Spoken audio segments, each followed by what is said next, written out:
So the topic for tonight's Zoom presentation, as folks indicated, is an introduction to the Hradcany issue of Czechoslovakia, which was issued. The stamps in this series were issued between 1918 and 1920. They were the first issue of the newly independent Czechoslovakia.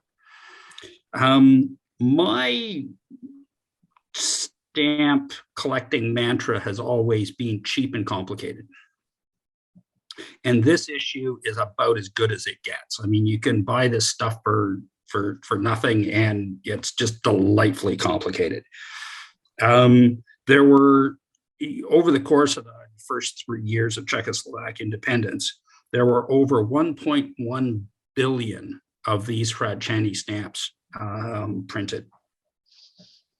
And I mean, the reason for the large number is that the Czech lands were the kind of the industrial heartland of the Habsburg Empire, and there was an extremely high literacy rate. So there was lots of mail, and the vast majority of those 1.1 billion stamps were actually used for postage. The series has classical Czech philately talks about there being 5 designs to this series, and plus a design 5A for the last 30 Heller or 30H, as I'll refer to them, stamp that was issued. But the English language literature, and Mark Wilson is responsible, I think, for much of this classification, but it certainly caught on amongst the English language collectors of Czech stamps. It talks about 3 basic designs or forms, with an initial and a final phase to each form. So I'm gonna use kind of Mark's nomenclature for this, because I think it's better than the 5 designs. The first of these 3 designs is called the captioned design, and it's because everything's around the outside. And the stamps of this design, there's the slide here illustrates the 2, 4, 6, 7 design, or 7 designs from the initial phase of the caption design, and the 3 stamps from the final phase of the caption design. And these stamps were issued between December 18th, 1918 and January 29th, 1919. And the 5 and the 10 values were actually the first stamps that were issued by the new Czechoslovak Republic on December 18th, which was less than 2 months after independence. And that'll be an important thought to carry forward. The second design is referred to as the circles design, and that's just because there are circles in the side panels. And there's the 1 and the 50H form the initial phase, and then the final phase of this design was made up of the 68, 300, and 1,000. Differences being shading in the bush in front of or in the foreground here. And these circles designs were issued to supplement the denominations, the caption designed as Czech postal rates changed. The third design, the abstract design, was issued primarily to replace the denominations of the captioned and circle designs, as the plates that were used to print them kind of wore out. And some of the denominations of the original caption design, the plates were used for like way beyond their technical capacity. And as a result, the final printings of the stamp are just an absolute mess, and a kind of a prime, or probably the prime example of that is the old 30H stamp from the caption design, which was actually only replaced by the 30H of the abstract design in April 1920. The final printings of the 30H from the caption design are just they're barely recognizable as a design. One of the things that's important to remember about this issue is that the Czechs had no experience whatsoever in printing postage stamps. This had always taken place in Vienna at the State Printing Works, or for Slovakia in Budapest. At independence, the new Czech government turned to one of the largest printing houses in Prague, the Czech Graphics Union, to print stamps, but they really had no idea what they were doing. So they kind of made it up as they went along. All of the stamps in the series were actually printed by typography. And this was basically because the other printing sections of the Czech Graphics Union already had more than enough work to do, and the typographic section was the only one that was available. So that's how the stuff got printed. All of the denomination of the series, except for the last 30H stamp of the abstract design, started out with a double-sized master engraved die, which was then used to stamp out 100 images. And then these images were pasted onto a stiff cardboard to create an image of the entire plate. And then this was photographed at a reduction of 50% to create a glass negative. And then this glass negative, the designs on it were then electrochemically transferred to a metal plate. In contrast, the 30H design from the final or 30H abstract design stamp started with a woodcut of the finished size, and then they made the dies from the plates directly from that. And as a result, this stamp is actually unique in that it's slightly bigger than all of the rest of the Hradcany designs. And it's also the only one that was deliberately printed in two colors, a dark mauve and a light mauve. And they kind of moved away from the dark because of the kind of the variations in color that it produced on the plate. When they were actually printing the stamps, what they did is they put 4 plates into a printing form. And as they changed the plates to print, different denominations, they'd take the plates out and then put them back in.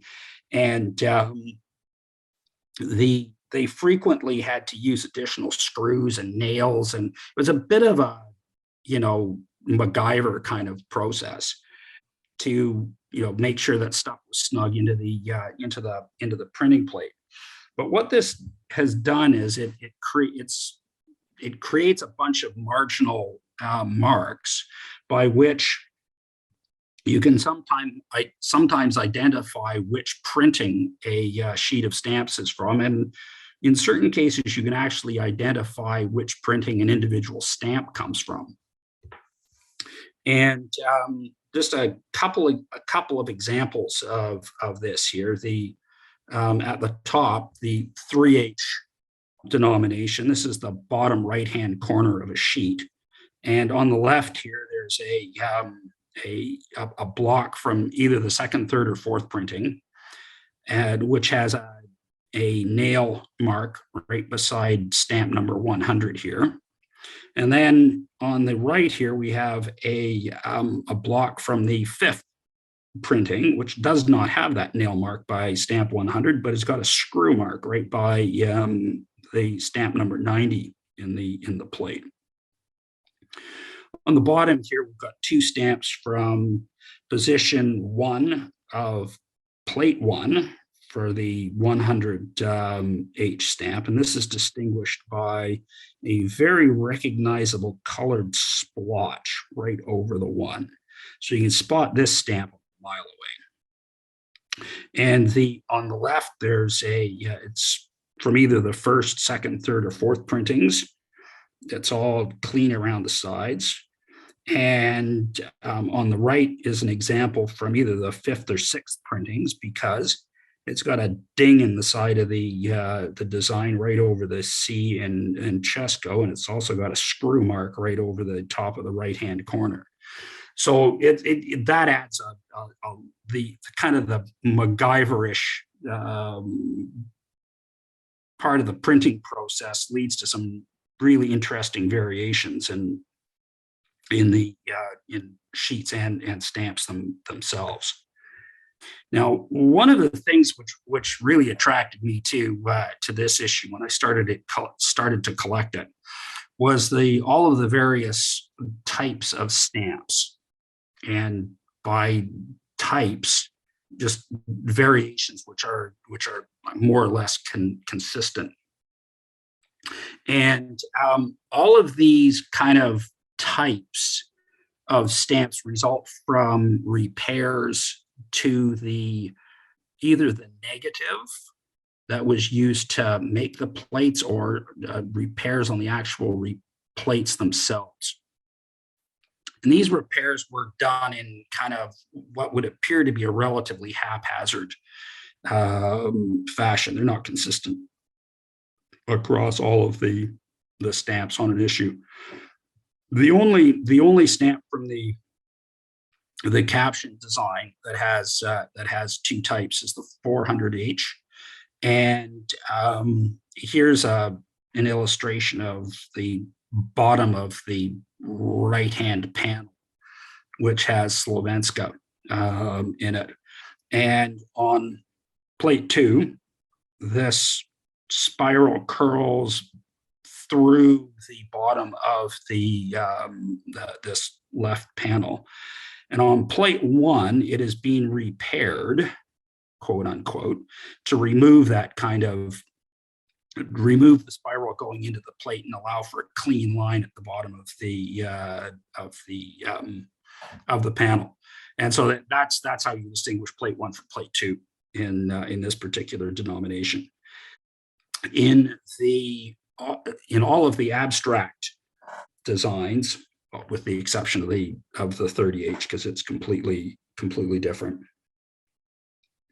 All of the denominations of the abstract design have this kind of spiral at the top, and in a lot of them, they decided to repair, quote unquote, again, this gap between the end of the spiral and up to the actual where the spiral joined the next spiral, which are referred to as open and closed spirals, type 1, type 2.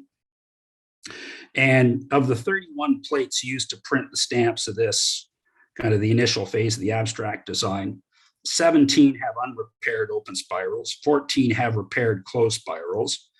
And of these 14 plates, 4 of them have got them repaired in every position. And on the remaining 10, some of them are repaired, some of them aren't, and in different proportions. Another one of the repairs that was done that generated a type of stamps, and this is just on the 10H, the 75H, and the 500H, was a extension of this frame line at the down the side here, just on the way the design came out on the cliches of the stamps after all the transferring of the designs, wound up with a gap here. And on a couple of stamps on the plates of these 3, it was actually repaired to go all the way down. And there's like 3 cliches on the 75s, 1 on the 10s, and 1 on the 500s where this repair has been done. So it's kind of a bit on the bizarre side. The other repair that was done to the abstract design stamps were on the top of the tail of the right dove. And on most of the stamps, this did not transfer to the actual cliche that was used to print the stamps. And so after that, repairs were done sometimes just to the top, sometimes just to the side and not the top, and other times both the top and the side. And this was done on some plates, not others. And so that you can if you take whether the spiral has been repaired and whether the dove's tail is being repaired and how, you can get a pretty good idea about what plate the stamp was actually printed from. Now, the last and the only kind of type that doesn't result from a repair is the last stamp, the 30H mauve stamp, and there's two types to it. The type 1 has got a dot on the top of this little stick by the wrap on the left. And it doesn't have a splotch by the branch on the right. Type 2 has got a splotch there and no dot there. And this actually resulted from the fact that there were two master dies that were created for this design, and so they made cliches out of both and pretty much randomly distributed them across the printing plate. So there's roughly the same number of type 1 and type 2 stamps in a sheet. All of the designs in the captioned and the circles designs were initially issued imperforate. That's just because the Czech post office didn't have perforating machines. And then they went and they perforated, as they acquired perforating machines, they perforated the 5, 10, 20, 25, and 200H from the caption design, and the 1H and the 60 from the circles design. And the perforations on this issue are various and kind of haphazard. And it just results from the fact that the Czech post office bought whatever perforating machines they could get their hands on and used them in whatever way they could to perforate stamps. For the abstract design, only the 50, the 75, and the 500 were issued imperforate. All the rest were issued or perforated. Though the 10 and the 20 and the 30 were actually not supposed to be issued imperforate, but quantities, relatively small quantities, were in fact sold this way.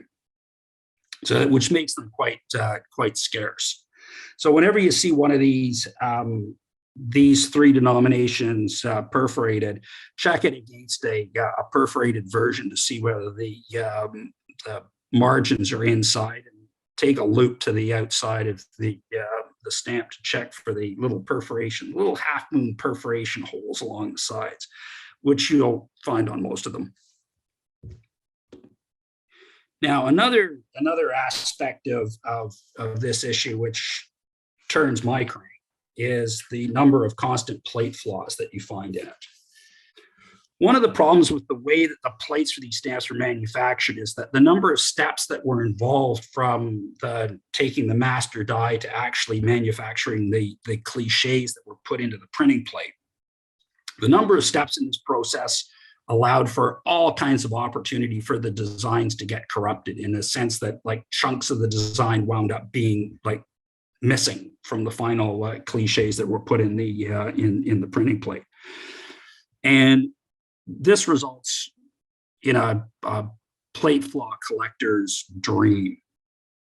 But some of them there's just a myriad of them there, and a lot of them are just absolutely wonderful to look at. And some of the flaws are on the negatives, and therefore they appear on each stamp in a particular position across a whole bunch of plates, and some of them only appear on a single plate. The slide here's got 3 of them, and I could fill 24 slides without even thinking about it with plate flaws that are quite obvious from this issue. But here's a half a dozen, just so that I don't bore everybody to tears.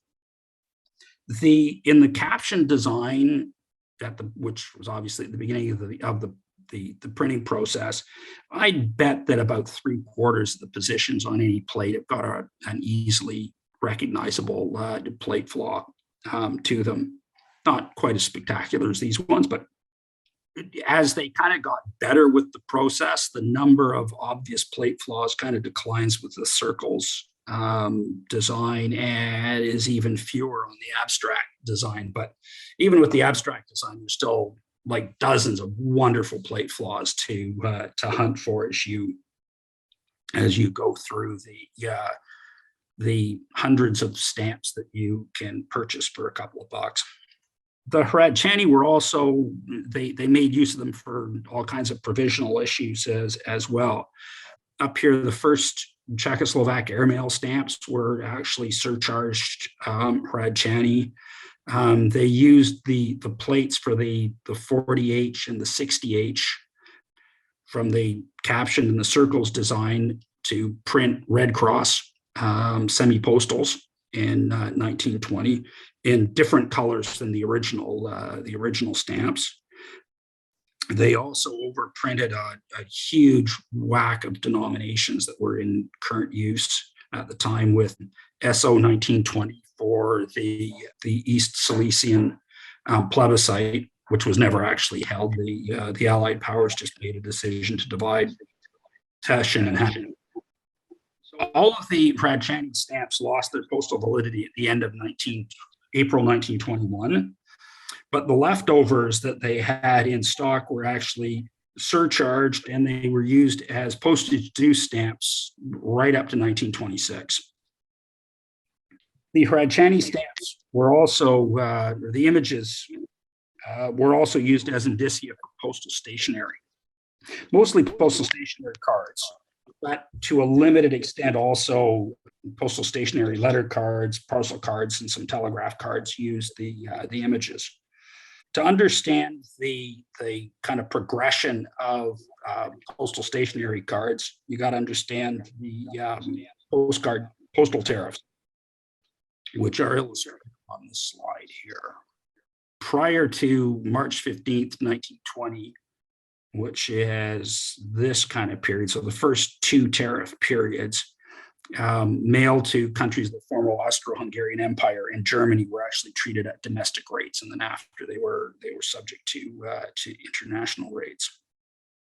The first issue of postal stationery cards was in February 1919, and it was produced using, or the indicia for these cards was produced using two plates that were produced from the same negative as the four plates that were used to print the regular postage stamps from the caption design of the same value, because they actually share the same negative flaws as the stamps, so that you can actually look at the postal stationery cards. You can actually figure out where the indicia for it came from on the plate that was used, or that was broken up to print the postal stationery cards. And with this issue, they also issued cards with Czech and French text on them for international use. So as you go back, the international and the domestic rate in the first rate period it was both 10H for and domestic and an international postcard. The second issue of postal stationery cards was in April 1919, and it looks initially very similar to the 10H from the caption design, but it's a different color. But it was printed from completely different plates by the State Printing Works in Vienna. And the reason why you can tell, I wonder if this will magnify a bit. In the postage stamps, the hachette on Posta is actually in the top loop of the S, where with these plates, the Vienna plates, they actually put the hachette between the S and the T. So the plates are they're not even related. So I don't think anybody, maybe Mark knows, but I don't think anybody really knows the history of how these plates were made. The third issue of cards was issued in October 1919 to respond to the increase in the domestic postcard rate to 15 Haller in May 1919. And these cards were printed from two plates, one that was initially used to print the regular 15H postage stamps of the abstract design, and the other that was made from the same negative. And so these cards actually come with both open and closed spirals on the top left, and they also come with two different types of monograms. You got some combinations there. The fourth issue was printed in March 19, or was issued in March 1920 to correspond with the increase in the domestic postcard rate to 20H again in the same month. And these cards were printed from two plates that were made from obviously the same negative as the two plates that were used for the regular postage stamps, but on which the repair to the spiral in the top was not made. So the stamps almost all have closed spirals, and the postcards have open spirals, but there are shared negative flaws between the stamps and the postal stationery. And the fifth issue was done in May 1920, and it used the same plates for the indicia of the fourth issue, but they swapped out the CSR monogram in the center for a Czechoslovak coat of arms. And as with the stamps, the postal stationery lost its validity at the end of April 1921. And the last section of this rambling presentation is just a brief look at postal history, which has kind of interesting wrinkles to it. Prior to independence, Czechoslovakia,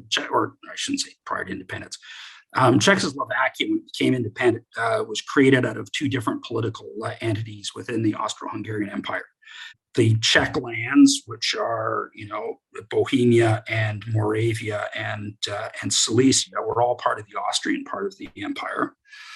And the Slovakia and the Carpatho-Ukraine were actually part of the Kingdom of Hungary before 1918. And these kind of differences are reflected through the kind of the postal history of the early years through the use of Hradcany with Austrian stamps and postal stationery and cancels, as well as Hungarian stamps, postal stationery, and cancels.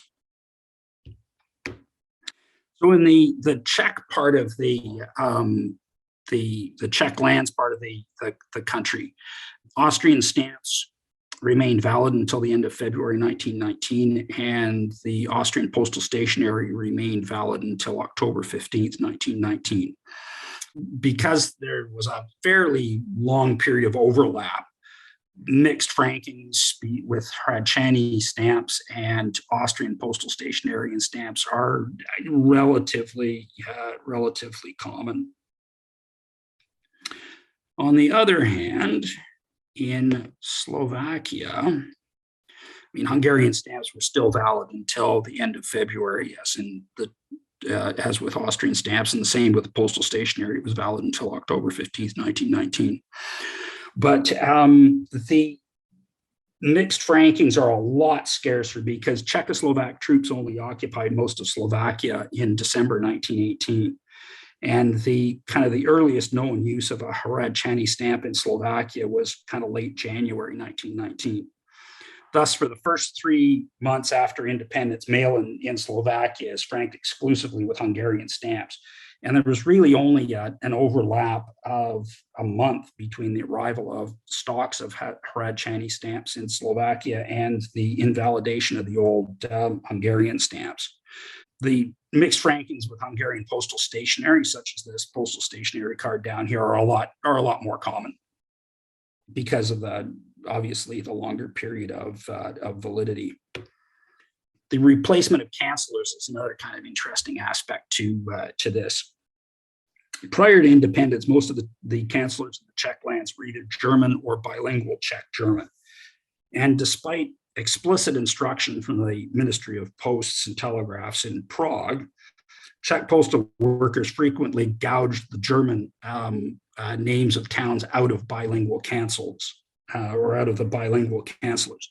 So you get things like this here, where you've got the Czech on one side and a blank on the other, or you've got the Czech on the bottom and the top of the cancel is empty.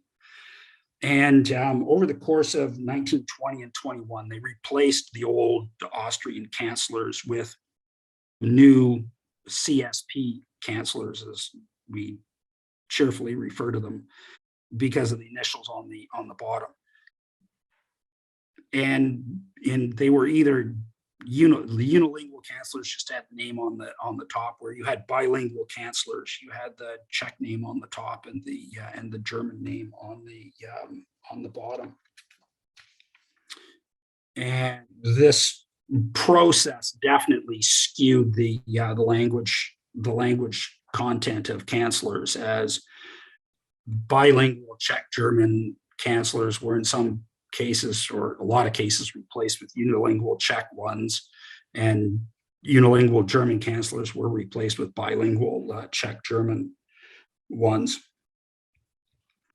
So at the end of the day, there were vastly fewer German chancellors. I think that at independence, there were 970 post offices with unilingual German chancellors. And by the time the Czech post office was finished issuing new ones, I think there were 53 of them that had unilingual German chancellors left. All the rest had been replaced by Czech German or Czech chancellors. In Slovakia, the same kind of transition, although the linguistic implications of this were a little bit more stark. Prior to independence, all of the chancellors in Slovakia were unilingual Hungarian, as like the one on the left here. And once the Czechoslovak post office wound up replacing all of these chancellors, there were again, there was a little bit fewer than 1,000 post offices in Slovakia. I think there were 29 new bilingual Slovak Hungarian chancellors and 39 unilingual Hungarian chancellors left out of the mess. One of these bilingual chancellors is illustrated on the right here. In the Carpatho-Ukraine, which is the far eastern part of what used to be the Hungarian part of Czechoslovakia, the unilingual Hungarian chancellors were replaced actually with biliteral chancellors, where you had the name in Latin letters of the town on the top, and then you had the Cyrillic name, or the Cyrillic version of the name, on the bottom of the chancellor, to reflect the fact that the predominant language in the Carpatho-Ukraine was Ukrainian. And that is the end of my presentation on this. Hopefully, it's given you a kind of a brief overview of what I think is one of the most fascinating issues of stamps that anyone can collect.